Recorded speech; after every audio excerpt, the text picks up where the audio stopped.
Deep bonds have grown from this tragedy. And goodness knows, they need each other's support. These subpostmasters are about to learn the findings of the first volume of the Post Office Inquiry's final report. Many thousands of people have suffered serious financial detriment. Many people have, inevitably, suffered emotional turmoil and significant stress in consequence. Many businesses and homes have been lost. Bankruptcies have occurred. Marriage and families have been wrecked. Post Office bosses, he said, maintained a fiction, that its data was always accurate when prosecuting subpostmasters. He described the emotional and physical impact as profoundly disturbing. 59 people considered killing themselves because of this scandal, and 10 people went on to attempt suicide. We now know, according to this report, it's possible that more than 13 people died of suicide because of the Post Office's actions. A lot stronger than I was 4 years ago. That was when Sami Sabet's conviction was quashed. Like thousands of others, he raised concerns about the faulty software miscalculating funds. He was searched, interrogated, suspended. He then lost his job before being put through criminal proceedings. And now he fights for compensation.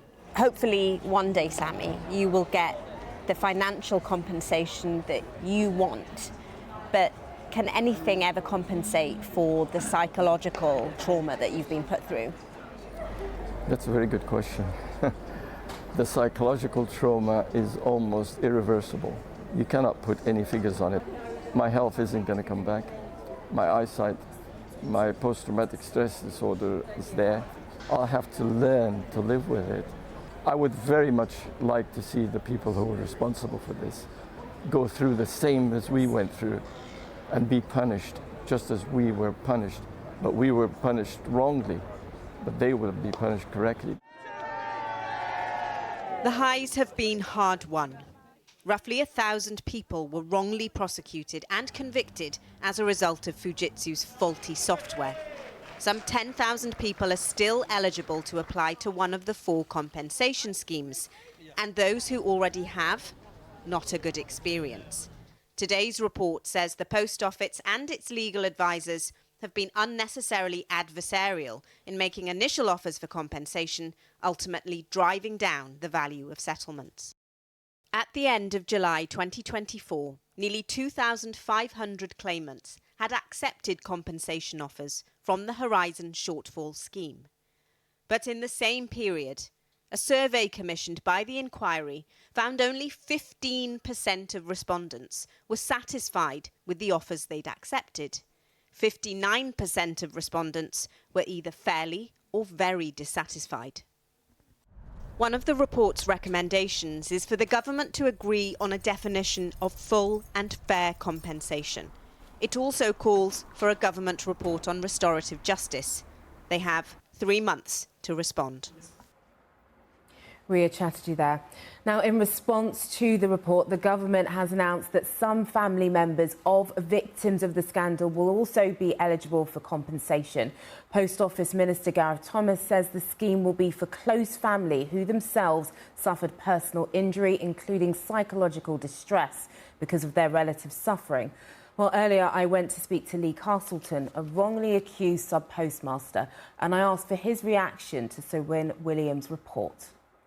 I like it. I think he's done a really great job of splitting down everything. So accountability has been separated, giving us the opportunity to focus on the impact that it had on the victims, but also on the compensation schemes and how they're not working. So I think in the long run it will work out better because it's going to raise questions earlier, which will force the government to answer those questions more soon. I mean, we knew what was going on, but just to see it laid out in full detail is heartbreaking. I mean, the whole behaviour of the company was abhorrent, and it needs to be outed because we don't learn lessons unless we look at the dark facts as well as the light. And Lee, in your case, it went to the High Court. You were asked to pay £300,000. Even saying that, what was in your mind when that all came through and you were told that you had to pay that back? I just remember feeling completely, I don't know, let down by myself really, and not being able to fight hard enough to make things change. And yeah, it's not something I'd like to repeat. No, absolutely not. But of course you had people supporting you, you had your family as well. Yeah. But what impact does it have on all of you? As with all the families, it reaches into every corner of your life. You know, every single piece of your life is disrupted, broken, and ripped to pieces in different ways. So, whilst my wife struggled with anxiety, it led to epileptic fits from the anxiety. I was having problems with my blood pressure, which would cause me to collapse. My daughter, in her younger teenage years, then would step in as a caregiver, which had a huge impact on the way that she couldn't control things. But one of the things that she took control of was her eating, and that led to anorexia nervosa that she suffered with for 10 years. Those impacts will never leave me, never ever. So Wynne made this point about compensation and said that things need to be addressed, it needs to be sorted. I mean, we've heard this all before. How hopeful are you that it will be?